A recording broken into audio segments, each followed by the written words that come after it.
اللہ یعلم ما تحمل كل انثى وما تغیض الارحام وما تزداد وكل شيء عنده بمقدار عالم الغیب والشہادة الكبیر المتعال سواء منكم من أسر القول ومن جهر به ومن هو مستخف بالليل وسارب بالنهار له معقبات من بين يديه ومن خلفه يحفظونه من أمر الله إن الله لا يغير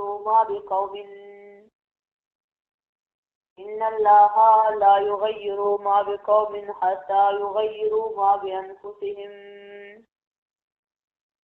وإذا أراد الله بقوم سوءا فلا مرد له وما لهم من دونه من وال والذي يريكم البرق خوفا وطمعا وينشئ السحاب الثقال ويسبح الرعد بحمده والملائكة من خيفته ويرسل الصواعق فيصيب بها من يشاء وهم يجادلون في الله وهو شديد المحال له دعوة الحق والذين يدعون من دونه لا يستجيبون لهم بشيء إلا كباسط كفيه إلى الماء ليبلغ فاه وما هو ببالغه وما دعاء الكافرين إلا في ضلال. سورہ رات شروع ہے.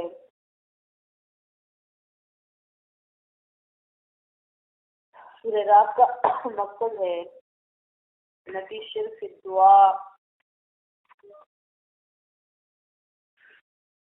یہ ثابت کیا جاتا ہے کہ پکار کے لائق وہ صرف اور صرف اللہ ہے، غائبانہ پکار کے لائق. اور یہ دعویٰ بیان کیا جاتا ہے آیت نمبر 14 میں، آیت نمبر 30 میں اور آیت نمبر 36 میں. یہ سورت 4 حصوں میں تقسیم بھی ہے. پہلا حصہ آیت نمبر 1 سے لے کر آیت نمبر 14 تک ہے، اور اس پہلے حصے میں 5 قسم کے ادلہ عقلیہ بیان کیے جاتے ہیں. ایک قسم خالق لکل شیء هو اللہ، دوسرے قسم دلائل عالم بکل شیء هو اللہ، تیسرے قسم دلائل حافظ بکل شیء هو اللہ،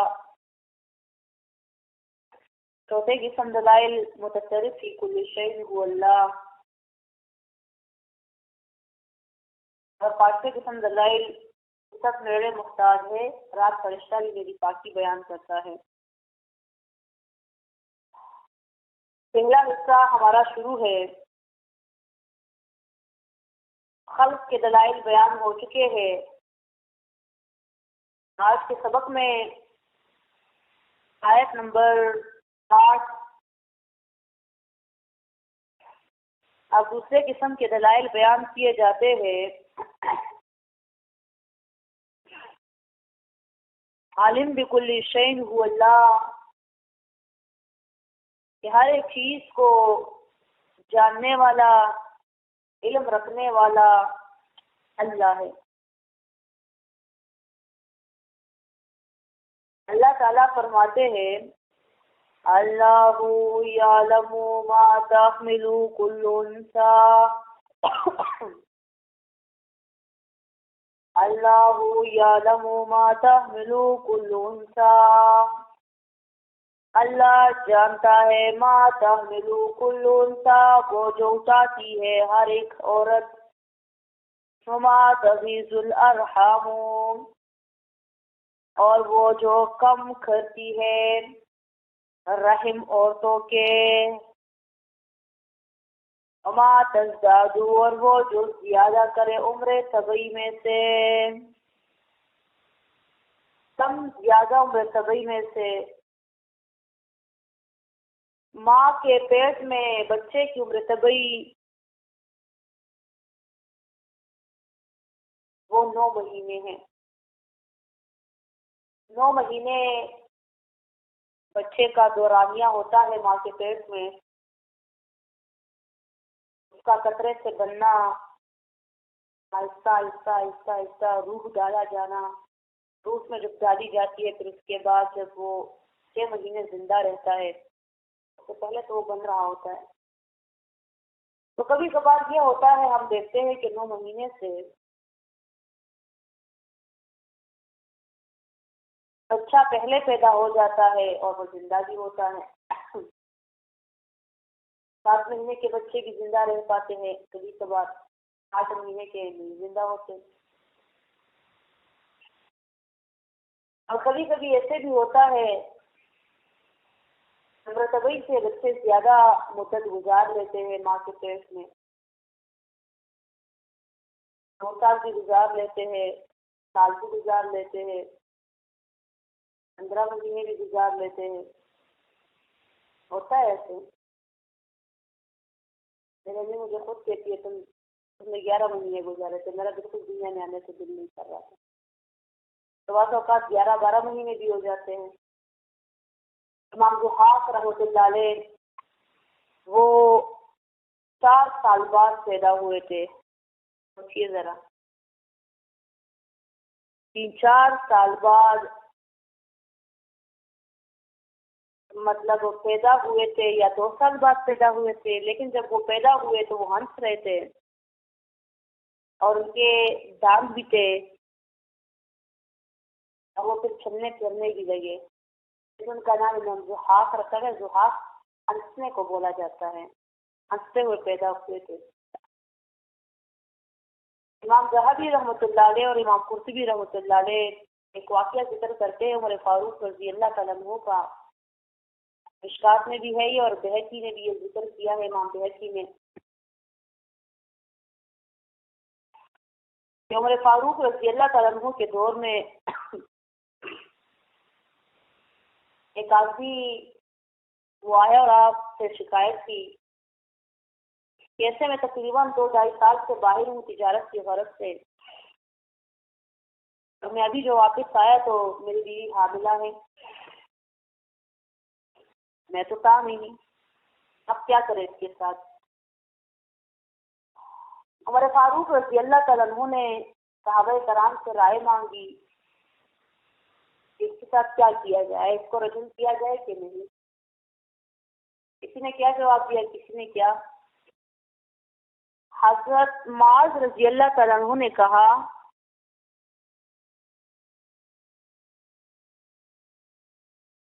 کہ اے امیر المومنین، اگر آپ اس عورت کو رجم کریں گے تو چلو اس نے تو زنا کیا ہوگا، لیکن اس کے پیٹ میں جو بچہ ہے تو اس کا کیا گناہ؟ اس نے تو کوئی گناہ نہیں کیا۔ ہمارے فاروق رضی اللہ تعالیٰ عنہ نے حکم جاری کیا، چلو صحیح ہے، اس کے بچہ پیدا ہونے تک انتظار کرتے ہیں۔ جب بچہ پیدا ہوا اس کے دانت بھی ہو چکے تھے، کیونکہ دانت بچے کے پیدائش کے 8 مہینے، کسی کے سال بعد، کسی کے 9 مہینے بعد ہوتے ہیں۔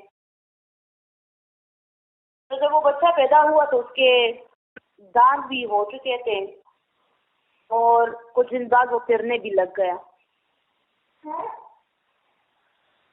تو جب عمر فاروق رضی اللہ تعالیٰ عنہ نے یہ دیکھا تو سمجھ گئے معاملہ، اس بچے نے دراصل ماں کے پیٹ میں اتنی مدت گزاری کہ یہ بچہ حلالی تھا۔ عمر فاروق رضی اللہ تعالیٰ عنہ نے فرمایا مائے بیٹے اور وہ معاذ کی طرح بچے جنے، لولا معاذ لہلک عمر، اگر معاذ نہ ہوتا تو عمر ہلاک ہو جاتا، یعنی اس کے رجم کا فیصلہ کر دیتا۔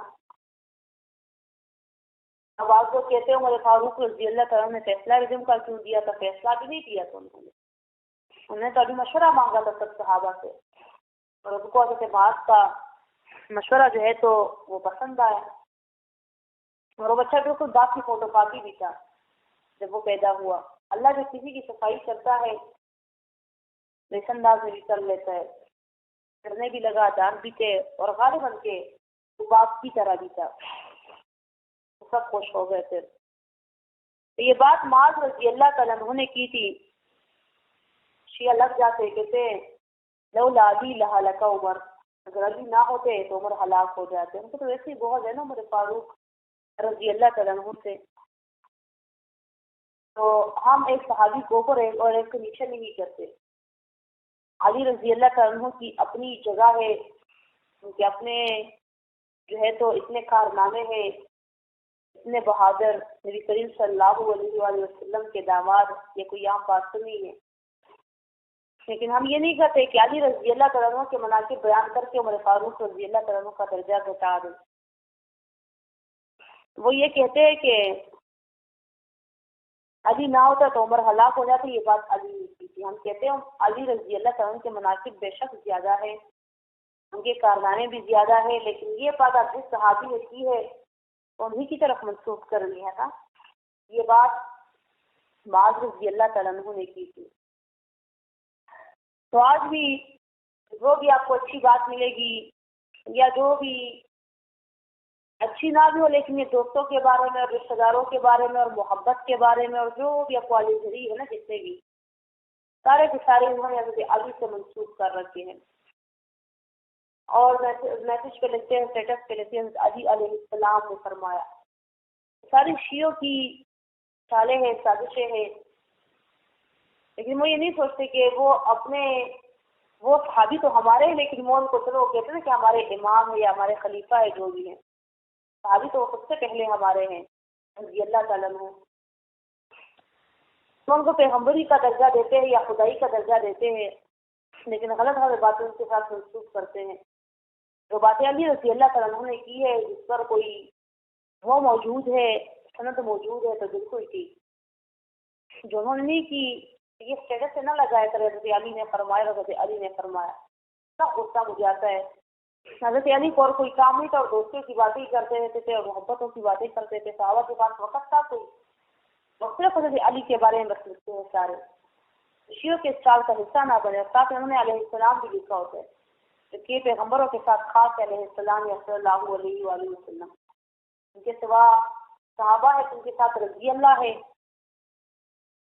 اور اگر تابعین ہے تو ان کے ساتھ رحمت اللہ علیہ ہے، یا تبع تابعین یا جتنے بھی ان کے بعد قیامت تک لوگ یا اولیاء، ان کے ساتھ رحمت اللہ علیہ ہوتا ہے۔ تو یہ اپنے آپ سے باتیں لگا لیتے ہیں، ان کو پتہ چلے گا قیامت کے دن جو اپنے آپ سے باتیں لگاتے ہیں علی رضی اللہ تعالیٰ کے پیچھے یا اور صحابہ کے پیچھے۔ تو کبھی کبھار ہم بات یہ کر رہے تھے کہ بچہ ماں کے پیٹ میں کم مدت گزار لیتا ہے، کبھی وہ ضائع بھی ہو جاتا ہے، شکر دے، کبھی وہ ضائع بھی ہو جاتا ہے، 3 مہینے کا، 4 مہینے کا، 5 مہینے کا،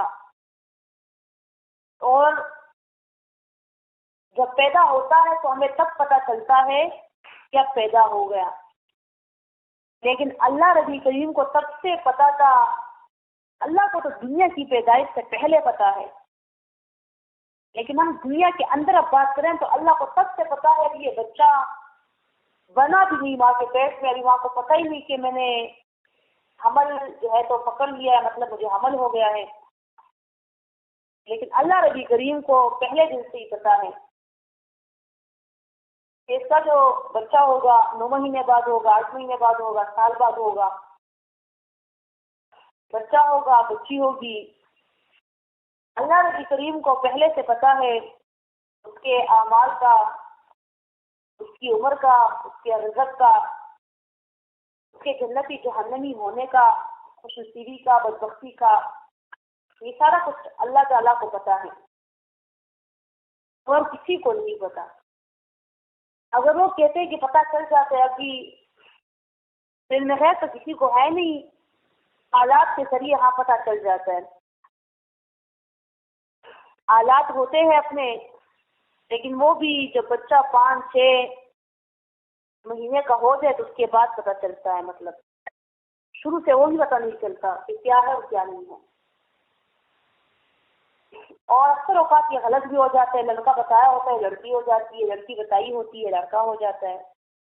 ایسے بھی کئی بار ہم نے دیکھا ہے اپنی خاندان میں۔ اور یہ بھی نہیں پتا ہوتا کہ یہ بچہ جب دنیا میں آئے گا تو اس کی زندگی کتنی ہوگی، یہ کوئی نہیں بتا سکتا۔ خوش نصیب ہوگا، بد نصیب ہوگا، نیک اعمال والا ہوگا، برے اعمال والا ہوگا، رزق اس کی کتنی ہوگی، امیر ہوگا کہ غریب ہوگا۔ غرض یہ کہ سارا کچھ صرف اور صرف اللہ تعالیٰ ہی جانتا ہے۔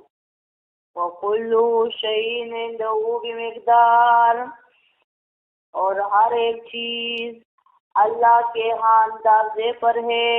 مقدار اندازے پر ہے، تقدیر بولتے ہی اندازے کو ہے، اللہ کا علم، اللہ کا اندازہ۔ اللہ نبی کریم نے ہر ایک چیز، ہر کسی کی تقدیر، وہ دنیا کی پیدائش سے بھی 50,000 سال پہلے لکھی ہے۔ میری تقدیر، آپ کی تقدیر، سب کی تقدیر، قیامت تک آنے والے سارے لوگ کی تقدیر۔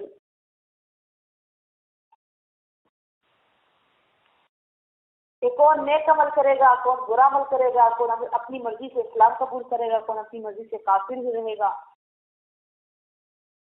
کسی کا مال زیادہ ہوگا، کسی کا مال کم ہوگا، کسی کی عمر زیادہ ہوگی، کسی کی کم ہوگی۔ اللہ تقدیر، اللہ نبی کریم کے علم کو بولا جاتا ہے، تقدیر بولتے ہیں اندازے کو، اللہ نبی کریم کے علم کو۔ پھر جب دنیا آباد ہوئی اور جن جن انسانوں کے بارے میں اللہ نے تقدیریں لکھی تھی، جن کے بارے میں لکھا ہوا تھا، نبی کریم صلی اللہ علیہ وآلہ، آدم علیہ السلام سے لے کر نبی کریم صلی اللہ علیہ وآلہ وسلم تک، ابوبکر صدیق کے بارے میں لکھا تھا کہ وہ مسلمان ہوں گے اپنی مرضی سے، جیسے ہی بیان سنیں گے۔ یہ اللہ کا علم تھا اور وہ بالکل سچا علم تھا اللہ کا۔ ابوبکر صدیق رضی اللہ تعالیٰ عنہ جب واقعی بلا چھوا چرا مسلمان ہوئے تب وہ لکھ لیا گیا ان کے اعمال نامے میں۔ عمر فاروق رضی اللہ تعالیٰ عنہ کا لکھا گیا تھا کہ وہ کچھ سال بعد مسلمان ہوں گے، لیکن ہو گئے۔ ایک عمر مسلمان ہو گئے، ایک نہیں ہوگا۔ ایک عمر ابو جہل تھا، وہ نہیں ہوا، عمر بن الخطاب ہو گئے۔ یہ ساری تقدیر اللہ نبی کریم کے علم کو بولتے ہیں، اندازے کو بولتے ہیں، یا یہ بھی کہ اللہ نبی کریم نے ہر ایک کو ہر ایک چیز اندازے پر دی ہے۔ نول شروع رہتا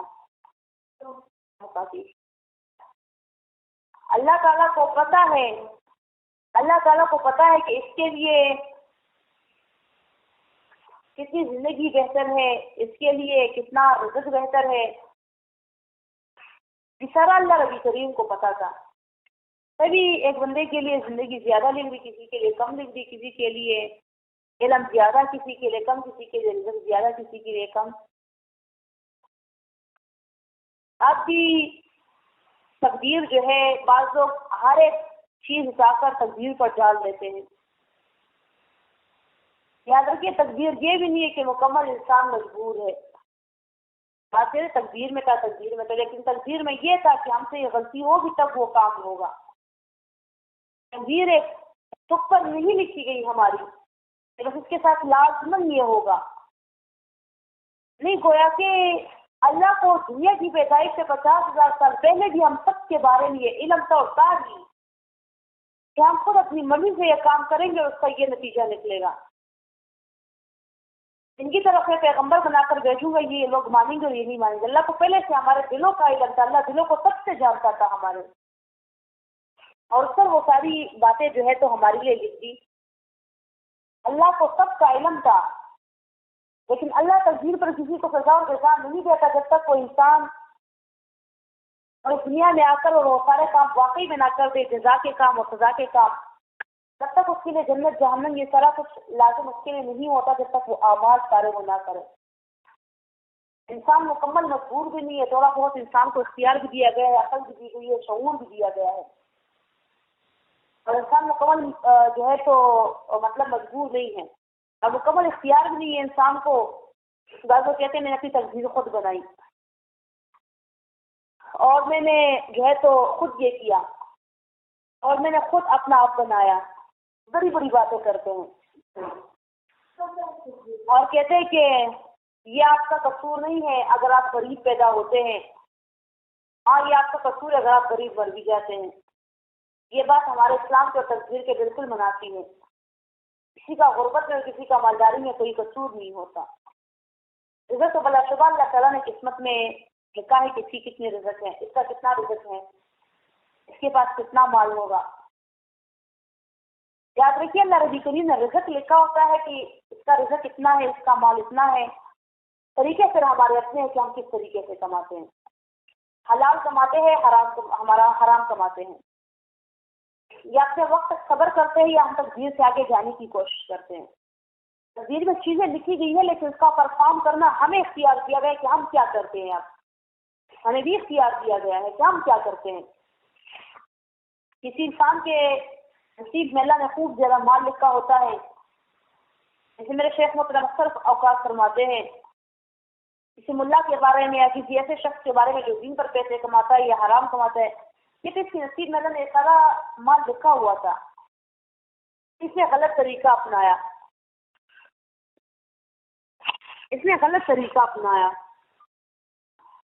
اگر یہ صبر کرتا تو اللہ رب کریم اس کو یہ مال یعنی حلال طریقہ یہ ڈھونڈتا تو اس کو یہ مال حلال سے بھی مل سکتا تھا. نصیب سے کوئی زیادہ بھی نہیں کما سکتا. اگر کوئی کہے کہ میں نے زیادہ کما لیا نا, تو ہوتا ہے اگر کوئی بندہ کہے کہ میں نے نصیب سے زیادہ کما لیا تو اس کو نصیب نہیں ہوتا. ایک بندہ بہت زیادہ کما لے لیکن اس کے نصیب میں نہ ہو تو وہ اس سے رہ جاتا ہے سارا کچھ, یا اس کے نصیب میں نہ ہو تو اس سے چوری ہو جاتے ہیں, یا اس کے نصیب میں نہ ہو تو کوئی حادثہ پیش آ جاتا ہے, سارے اس میں خرچ ہو جاتے ہیں. مال نصیب میں نہیں ہو تو یہ کما لیتا ہے, ایکسٹرا حرام پر کما لیتا ہے. جتنا نصیب میں ہوتا ہے اتنا رہ جاتا ہے اور باقی سارے اللہ لے لیتا ہے. نصیب کا لکھا بلا شبہ آگے آتا ہے نا, وہ تو پیچھے نہیں ہٹتا بندے سے. اوقات بندہ عام سا کاروبار کرتا ہے اس میں اتنا کامیاب ہو جاتا ہے اس کے نصیب میں ہوتا ہے. اوقات بندہ بڑی محنتیں کرتا ہے, دور پار ملک تک بھی چلا جاتا ہے لیکن نہیں ہوتا تو وہاں پر بھی نہیں ملتا. تو ہر ایک بات جو ہے تو اللہ ربی کریم نے لکھی ہے, ہمیں بھی اختیار دیا ہے. اللہ نے قرآن نازل کیا, پیغمبر کو مبعوث کیا, علماء کرام بھیجے, ہمیں عقل بھی دی, دل بھی دیا, شعور بھی دیا. اب اللہ یہ بھی دیکھتا ہے نا کہ ہم قرآن سیکھتے ہیں یا نہیں سیکھتے, ہم پیغمبر پر ایمان لاتے ہیں یا نہیں لاتے, ہم اعمال کرتے ہیں یا نہیں کرتے. یہ تو نہیں کہ بس تقدیر لکھی جا چکی ہے, ہمیں اس میں جنت یا جہنم بھی لکھا جا چکا ہے اور بس ہم عمل نہیں کریں گے. ایسا ہی شبہ صحابہ کرام کو بھی پڑا تھا. صحابہ کرام رضی اللہ تعالیٰ عنہم اجمعین نے پوچھا, رسول اللہ صلی اللہ علیہ وآلہ وسلم نے فرمایا کہ تقدیریں لکھی جا چکی ہے اور قلم چوک چکا ہے. تو صحابہ کرام رضی اللہ عنہم اجمعین نے فرمایا یا رسول اللہ, جب تقدیریں لکھی جا چکی ہے اور سب جنتی جہنمی بھی لکھے جا چکے تو پھر ہم عمل کیوں کریں؟ ایسے ہی ہمیں ہماری تقدیر پر کچھ نہ کچھ مل جائے گا. نبی کریم صلی اللہ علیہ وآلہ وسلم نے فرمایا نہیں, کل میسر لما خلق لہ, ہر ایک شخص کے لیے وہ کام آسان کر دیا گیا ہے جس کے لیے وہ پیدا کیا گیا ہے. اگر جو جنت کے لیے پیدا کیا گیا ہے تو اس کے لیے جنت کے کام آسان ہوں گے. عبادات, نوافل, نفلی عبادات, فرضی عبادات, قرآن سیکھنا, عمل کرنا, قرآن کے لیے محنت کرنا, وقت نکالنا, ہر طرح کے حالات میں سارے کام اس کے لیے آسان ہوں گے, دینی کام.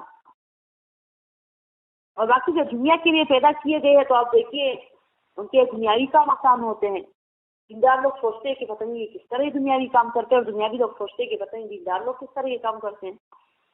تو پھر آپ خود سوچیں کہ آپ کس طرف جا رہے ہیں. اگر آپ اللہ رب کریم نے جنتی لکھا ہے, نیک اعمال کی قسمت میں لکھے ہیں, تو آپ دیکھیے کہ آپ کے لیے نیک عمل کرنے آسان ہے یا برے عمل کرنے آسان ہے. اپنا محاسبہ پھر خود کیجیے. اور اگر آپ دیکھتے ہیں کہ آپ دنیا کی طرف زیادہ رجوع رکھتے ہیں, مائل ہے دنیا کی طرف, تو اللہ سے توبہ استغفار کرے. کبھی کبھی نصیب میں رجوع بھی لکھا ہوتا ہے نا. کبھی کبھی یہ بھی ہوتا ہے بندہ بہت نیک اعمال کرتا ہے اور جنت جانے کے قریب ہوتا ہے، وہ جہنمی بن جاتا ہے.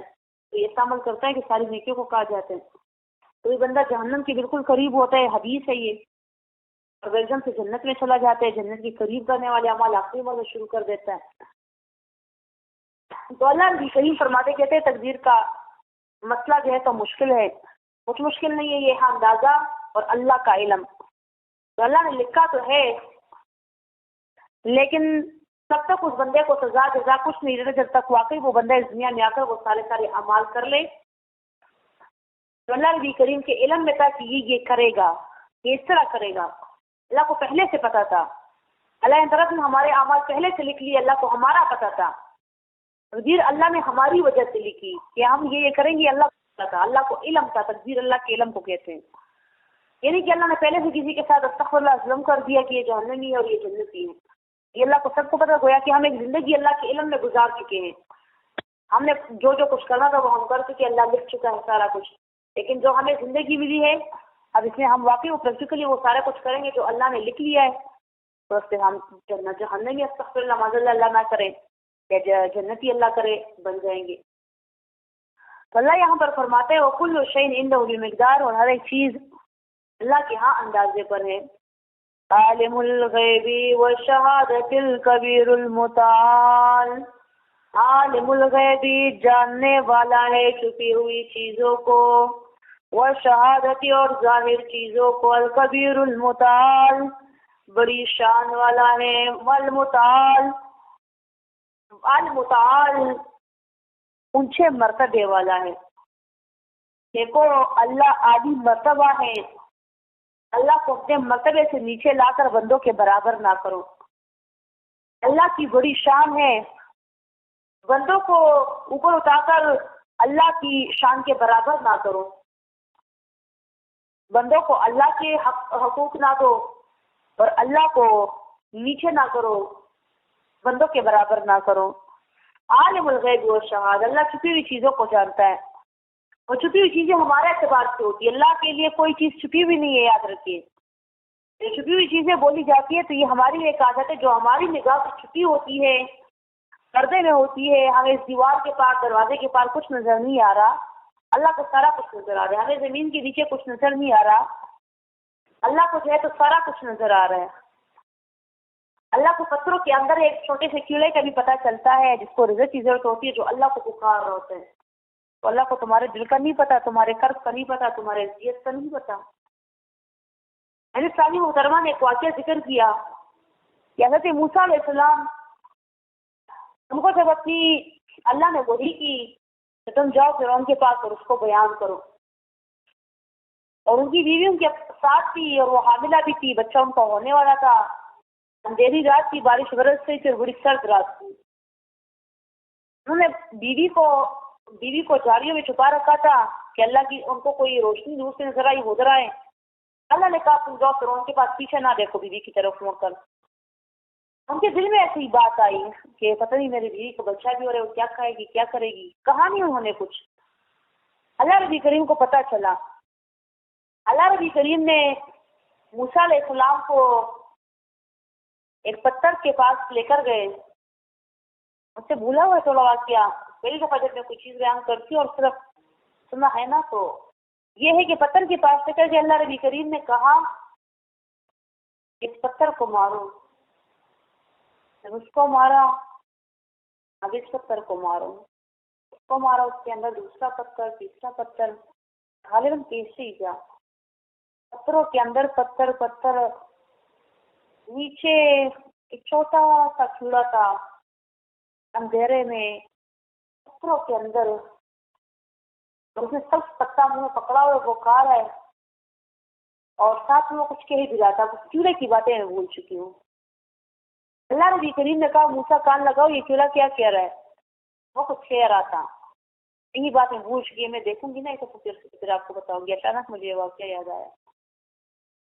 تو موسیٰ علیہ السلام نے جب یہ دیکھا تو حیران رہ گئے کہ میرا رب پتھروں کے اندر اس کیڑے کو یہ سب پتا جو اس کا خوراک ہے، کہیں آس پاس مطلب پتھر کے اندر تو کوئی پتے وغیرہ ہے نہیں، یہ لا کر گہرا نصیب کرے، مطلب یہ کہ اللہ کو سب کچھ نظر آتا ہے، اللہ سب کو دیتا ہے. یہ یقین رکھیے اللہ پر کہ آپ کا نصیب کہیں نہیں جاتا، آپ کا نصیب آپ کے پاس ہی آئے گا، چاہے مشکلات سے کیوں نہ آئے. نصیب پر اللہ پر یقین رکھے، صبر کرے، غلط کاموں کو حرام کاموں کو وقت سے پہلے تقدیر سے پہلے ہاتھ نہ لگایا کرے. صبر کے ساتھ ساتھ اللہ آپ کو صبر کا میوہ ضرور دے گا. بعض لڑکیاں حرام کاموں کو ہاتھ لگا لیتے ہیں، بعض مرد بھی کہ نہیں مل رہا نصیب سے پہلے وہ مانگنا شروع کر دیتے ہیں، صبر نہیں کر لیتے، بے صبرے ہوتے ہیں. تو میں یہ کہہ رہی تھی کہ اللہ عالم الغیب ہے، اللہ کو پتھروں کے اندر اس کیڑے کا بھی پتا تھا، اس کو رزق سے نواز رہا تھا. موسیٰ علیہ السلام نے جب یہ دیکھا تو جو کیڑا کچھ گنگنا رہا تھا وہ موسیٰ علیہ السلام کے پھر گنگنانے لگے. پھر میں نے یہ واقعہ اس وجہ سے ذکر کیا کہ اللہ ہی عالم الغیب ہے، اللہ کو سب کا پتہ ہے اور کسی کو نہیں پتا. اللہ کو کالی رات میں کالے پتھر پر چلتی ہوئی کالی چونٹی کا پتہ ہے، اور وہ جو کہہ رہی ہے، وہ جو اللہ سے مانگ رہی ہے، اس کا بھی پتہ ہے. عقیدہ درست فرما لیجیے. علم غیب کے بارے میں کہ یہ کسی بھی اور کی صفت ہو سکتی ہے، نہیں، نہ کسی پیغمبر کی صفت ہے، نہ کسی ولی کی ہے، نہ کسی فرشتے کی ہے، صرف اور صرف اللہ تعالیٰ کی صفت ہے علم غیب کی. صرف اللہ تعالیٰ جو ہے تو وہ جانتا ہے علم غیب کو، اور کوئی بھی نہیں جانتا. نبی کریم صلی اللہ علیہ وآلہ وسلم کے بہت سارے واقعات ایسے ہیں جس سے یہ معلوم ہوتے ہیں کہ آپ علیہ الصلوۃ والسلام کو ذاتی علم غیب تھا ہی نہیں، اللہ نے غیب کی خبریں دی. ایک بار آپ صلی اللہ علیہ وسلم کے پاس حضرت بلال رضی اللہ عنہ آئے، وہ چوکیدار پہ کھڑے ہوتے تھے دروازے پر. یا رسول اللہ، باہر تو عورتیں آئی ہے، ایک تو فلانی انصاری عورت ہے اور دوسری عورت زینب ہے. وہ کہتی کہ میں زینب ہوں. رسول اللہ صلی اللہ علیہ وآلہ وسلم نے پوچھا، جاؤ اس سے پوچھو کہ ایو زینب حاضی، کون سی زینب آئی ہوئی ہے؟ کیونکہ زینب آپ صلی اللہ علیہ وآلہ وسلم کی بیوی بھی تھی، بیٹی بھی تھی، تو کون سی زینب آئی ہے؟ زینب اور کافی ساری عورتوں کا نام تھا. غالباً کہ آپ صلی اللہ علیہ وسلم کی دو بیویوں کا نام زینب تھا. ایک زینب جن کے جہش تھی اور ایک دوسری تھی. تو یہ جو تھی تو اس نے جا کر پوچھا بلال رضی اللہ تعالیٰ عنہ نے کہ آپ کون سی زینب ہے؟ تو اس نے کہا میں عبداللہ بن مسعود کی گھر والی ہوں. کیونکہ رسول اللہ صلی اللہ علیہ وسلم کے پاس عورتیں پردے میں آ کر سوال و جواب کیا کرتی تھی. اس میں کوئی گناہ نہیں، اگر کوئی اپنے بزرگ کے پاس جائے، استاد ہو بزرگ، اور گپ شپ کرنے نہیں، ان کے پاس جائے کوئی سوال و جواب کرنے، کوئی مسئلہ بتانے. اکثر عورتیں آتی ہیں استاد جی کے پاس بھی، کسی کو طلاق کا مسئلہ ہوتا ہے، کسی کو شوہر سے، کسی کو بات سے، کسی کو کس سے، کافی سارے سے کئی مسائل ہوتے ہیں تو پوچھتے ہیں. جیسے بندہ ڈاکٹر کے پاس جاتا ہے، ڈاکٹر جسمانی ڈاکٹر ہوتے ہیں، تو یہ عالم خاص کر جو بزرگ ہوتے ہیں آپ کے باپ کی جگہ ہوتے ہیں، تو یہ روحانی ڈاکٹر ہوتے ہیں. تو گپ شپ تو نہیں، لیکن پردے میں بندہ چاہے سوال اور جواب کرے، ادب اور آداب میں کچھ پوچھے، کچھ بتائے، حال احوال پوچھے، بس آ جائے. بابا علیہ السلام کے پاس بھی پردے میں آیا کرتی تھی عورتیں، پوچھا کرتی تھی کچھ سوال اور جوابات. صلی اللہ علیہ وسلم کو اس کا پتہ نہیں تھا کہ وہ کون سی زینب ہے. عالم الغیب والشہادۃ الکبیر المتعال، جاننے والا ہے چھپی ہوئی اور ظاہر چیزوں کو، الکبیر بڑی شان والا ہے، المتعال اونچے مرتبے والا. سواء منکم من اسر القول، برابر ہے تم میں سے وہ جو چھپائے باطن میں، ومن جہر، اور وہ جو ومن جہرا، اور وہ جو تیز بات کرے، جو منہ چلائے بات پر، یعنی تیز آواز میں بات کرے. ومن ہوا، اور وہ جو ہے مستخفٍ باللیل، اور وہ جو خود کو چھپاتا ہے رات کے اندھیرے میں، رات میں. وساربٌ بالنہار، اور وہ جو چلنے والا ہے دن میں. سب کچھ اللہ کو پتہ ہے. چاہے تم رات میں خود کو بستروں میں چھپا کر، کمبل اوڑھ کر، بسترے اوڑھ کر ماں باپ اور بہن بھائیوں سے چھپ کر کوئی غلط کام کرتی ہو تو وہ بھی اللہ کو پتہ ہے. کسی غیر فرد سے، غیر محرم سے باتیں کرتی ہو تو اللہ کو پتہ ہے. کوئی فلمیں وغیرہ دیکھتی ہو تو اللہ کو پتہ ہے. گانے وانے سنتی ہو تو اللہ کو پتہ ہے. اللہ سے تم خود کو چھپا ہی نہیں سکتی. یا سارے بالنہار، دن کو بندہ چلتا رہتا ہے تو وہ بھی اللہ کو پتہ ہے. ہم انسانوں کے لیے تو نا دن میں نظر آتا ہے، رات میں ہمیں کچھ نظر نہیں آتا. ہم انسانوں کے لیے حال بھی ہے، ماضی بھی ہے، مستقبل بھی ہے. اللہ کے لیے یہ ساری چیزیں کوئی معنی نہیں رکھتی. اللہ کے لیے آج سے 50,000 سال پہلے بھی آج ہی ہے اور آج سے 50,000 سال بعد بھی آج ہی ہے. اللہ کے علم میں سارا کچھ کھلا ہے، کھلی کتاب کی طرح ہے. ہمارے لیے آج کا دن بھی ماضی بن گیا، صبح ماضی بن گیا، کل ماضی بن گیا، آنے والا مستقبل اور حال میں ہم جی رہے ہیں.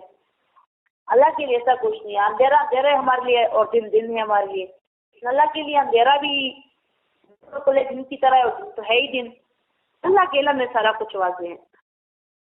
بعض اوقات بندے کی بات میں چھپا لیتا ہے، کسی کو بھی نہیں بتاتا، لیکن وہ اللہ جانتا ہے، سینوں کے رازوں کو جانتا ہے، کئی پردوں میں چھپے ہوئے دل کی بات کو جانتا ہے. اور جہل کی بات کو ہم انسان بھی سن لیتے ہیں، تو اللہ نبی کریم چھپی ہوئی باتوں کو بھی سنتا ہے، ظاہر باتوں کو بھی، چھپے ہوئے انسان کو بھی دیکھتے ہیں، ظاہر انسان کو بھی. آج کے لیے اتنے ہی کافی ہیں. ہوگا پھر دوسرا درخت ہوتا ہے، آہستہ آہستہ راتیں چھوٹی ہو رہی ہے. اللہ یعلم ما تحمل کل انثی، اللہ جانتا ہے. کل ہمارا شورا بھی ہے انشاءاللہ، تو اگر دیر ہو گئی تو پھر چھٹی ہوگی، نہیں تو پھر درس ہوگا انشاءاللہ، کیونکہ ہم دیر تک پھر وہاں ہوتے ہیں. اللہ یعلم ما تحمل کل انثی، اللہ جانتا ہے وہ جو اٹھاتی ہے ہر ایک عورت وما تغیظ پیٹ میں، وما تغیظ الارحام، اور وہ جو کم کرے رحم عورتوں کے، وما تزداد، اور وہ جو زیادہ کرے عمر طبعی میں سے، وکل شیء عنده بمقدار، وکل شیء ہر ایک چیز اللہ کے ہاں اندازے پر ہے. عالم الغیب والشہادۃ الکبیر المتعال، جانتا ہے چھپی اور ظاہر چیزوں کو، بڑی شان والا ہے، اونچے مرتبے والا. سواء منکم، برابر ہے تم میں سے وہ جو چھپائے بات کو دل میں، ومن جہر، اور وہ جو ظاہر کرے اس کو، من ہوا، اور وہ جو چھپائے خود کو رات میں، اور وہ جو چلنے والا ہے دن میں. تو ہم یاد رکھیں.